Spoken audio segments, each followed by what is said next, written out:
So it's pretty clear at this point that Elden Ring is a wildly successful game, and nothing proves that more than the fact that Elden Ring's peak concurrent players on Steam have been steadily rising this past week and a half or so. If we go to Steam charts right now, you'll see that the game launched with a pretty great concurrent player number of 754,735 players at its peak.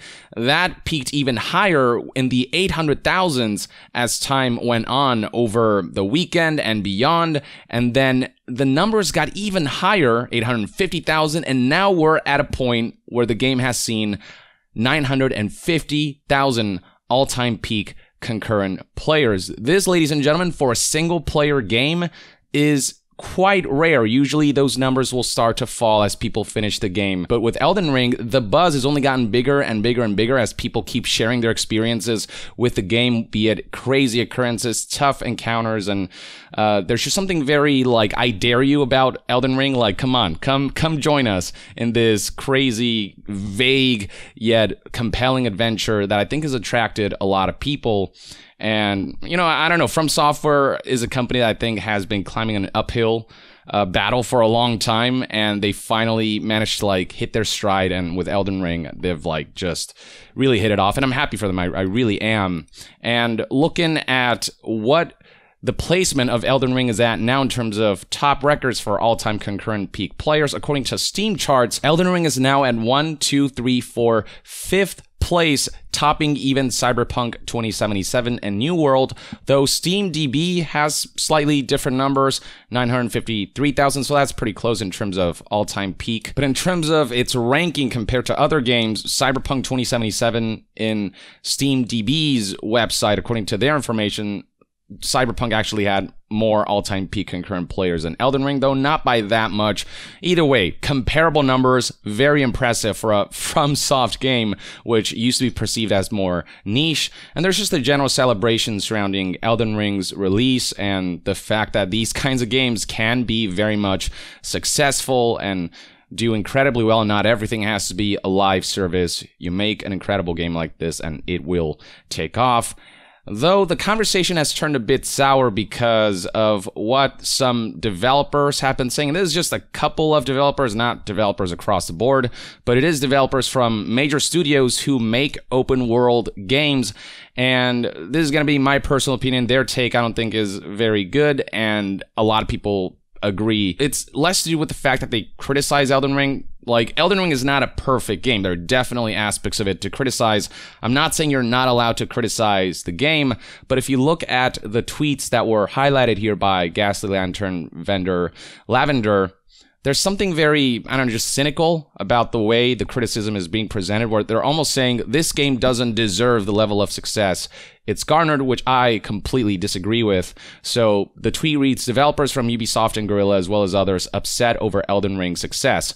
So first we have this tweet right here. The fact that Elden Ring scored a 97 Metacritic is proof that reviewers don't give a flaming poop about game UX. My life is a lie. As if implying that the game UX encompasses the totality of the Elden Ring experience. And look, don't get me wrong, there are aspects of the UX that I would like to see improved. For example, one of the things that I'd like to see improved is the addition of a recent items tab, because sometimes your inventory will be filled to the brim with weapons, items, you name it.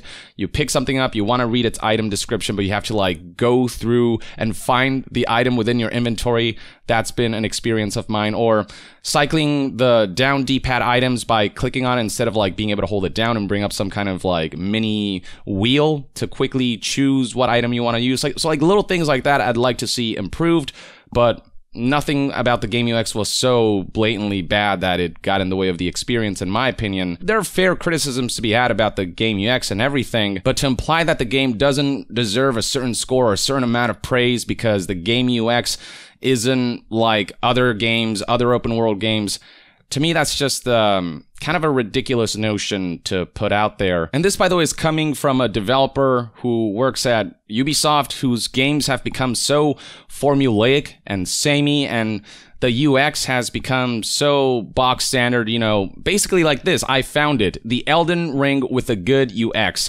Clicking on this image will yield a result that initially looks like a meme, but then you look at it close and you realize this is literally how so many open world games operate now. And that's what felt so refreshing about Elden Ring, where it doesn't feel like you're being handheld throughout the experience. They want you to use your senses to discover, to wonder, to explore, to find, and to be wowed, instead of it being checking off a laundry list, which is what I feel like a lot of open world games have become. But yeah, looking at this image, I mean, yeah, it is a meme, but it is actually a very accurate portrayal of why modern open world games have become just so, I don't know, stale to a degree, with things like press X to activate tarnished sense, all the question marks scattered throughout the map, the mini map up here that has you focus more on that than actually looking at the world and finding things with your senses, the list of quests here that tell you exactly what to do, the message of the day telling you to go to the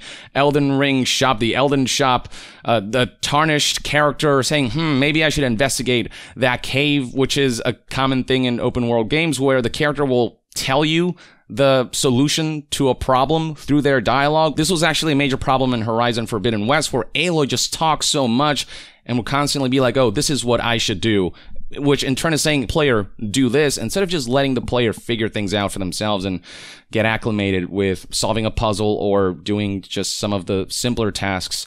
It's just all so handholdy, so like guided and directed, whereas Elden Ring is just like, create your own adventure. That's what appealed to me about that game. And so yeah, there's a tweet right here that over the past few hours has garnered a huge amount of likes, over 60,000 likes already in less than 24 hours, which I think goes to highlight the sentiment that people just wanted something new and refreshing from open world design, which is what Breath of the Wild gave us, and Elden Ring took that ball and just ran with it, and that was just all the more refreshing. Now, beyond this tweet, you've got responses from other developers, nor PC graphics stability and performance, apparently. Now, to be fair, the stability and performance criticism is absolutely fair. That is the one major blemish in an otherwise, I think, stellar package, and I think once that gets sorted out, then this game will really be at its peak.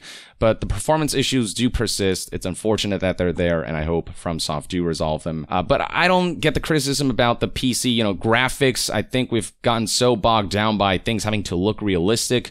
But Elden Ring, I think, looks graphically good enough, but artistically, it is on another level. I've not seen a game that's mesmerized me quite this much, quite so often throughout the 120 hours that I've now played of this game. And then finally, we have another developer who said, nor quest design, really criticizing Elden Ring's quest design. And that's one area where I absolutely disagree with. The quest design in Elden Ring is different. It's more vague. It's less, go to the question mark, go to the marker. It's more, here are your clues. You really have to pay attention to NPCs' dialogue. You really have to pay attention to your items, to their descriptions, to, the letters and notes you find throughout the game and where they guide you. And it makes the discovery of those quests in terms of progressing them and seeing where they go just that much more compelling and that much more satisfying, in my opinion. And I'm not saying it's for everyone, but to say that that's bad quest design because it's different from your handheld, navigated, map mark written, formulaic quest design that we have come to know, to me, that's where I really cannot agree at all. But my issue with some of these comments from some of these developers isn't even that they're criticizing aspects of the game. Again, the game isn't perfect. People are allowed to criticize it. It's that they're saying that this game doesn't deserve the success that it does. It's like, it almost feels like jealousy to a degree. It feels kind of petty, being like, well, this game isn't designed the way we would do it, ergo the 97 Metascore, the overwhelmingly positive reception, the fact that it's gotten more buzz than our games is unfair and unwarranted. It's like, it gives off that kind of petty vibe, which is what's got people kind of rallying against them. And this coming from developers at Ubisoft. This other developer is from Nix's, a PlayStation studio, and then the last developer here is a developer at Guerilla Games, senior quest designer on Horizon Forbidden West. Now, look, I think Horizon Forbidden West is a pretty good game, but its open world design is still kind of formulaic. I think it's one of the best versions of the formulaic open world design we've come to know, but Elden Ring, on the other hand, shatters the expectations of what an open world game can be, and to me, that's what makes it rise so much more above that game, even though both games are really good, and the fact that you can get both and play both, like, that's fantastic, and it's not one or the other, you can play both, so I don't think this should be turned to this, like, video game war. We already have console wars. Do we really need wars between individual games? I don't think so. I think it's amazing that both of these games can coexist, but I think Elden Ring just does something that's just on a whole other level when it comes to open world design, and for these developers to come out and say that the game doesn't deserve its success, and to imply that Elden Ring taking a different approach makes it objectively worse, to me, that's where I can't quite jive with these takes or really appreciate these opinions. If anything, the fact that Elden Ring is so different and breaks open world design conventions is why people love it so much, why there's so much buzz surrounding it, instead of sticking to something that's tried and true and has become sort of stagnant at this point. They're not saying here, in my personal opinion, this quest design doesn't appeal to me. It just feels like they're saying this game doesn't deserve a certain score or a certain amount of praise because its quest design isn't the way our game is. And to me, this feels like it shows a lack of introspection when it comes to why Elden Ring succeeded where other games became complacent. I think games often do become complacent in their design where they follow instead of leading. Elden Ring leads in the way that Breath of the Wild led. They took a bold risk with its direction, but it paid off big time. Games like Breath of the Wild and Elden Ring are ones that break the mold so much and so positively, other developers can't help but to be inspired by those ideas and run with them. Elden Ring, I've no doubt, was in large part inspired by Breath of the Wild's open world design, and they made it in some ways even better, in my opinion. So I think that's the approach that should be taken. Don't like lambast the game for being different and saying it doesn't deserve a certain amount of praise.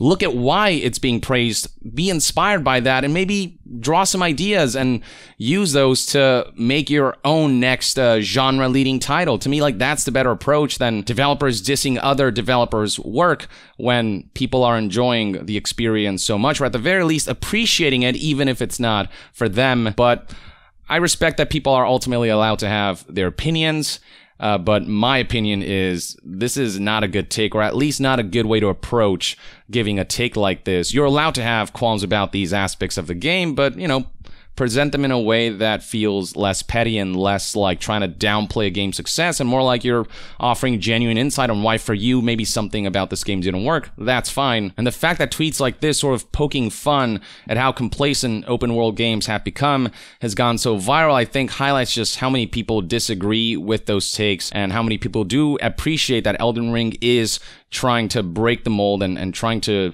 do something that's just a little more engaging and fills you with more of a sense of wonder. And that's what Elden Ring has done for me. It's really a game like no other in my personal experience.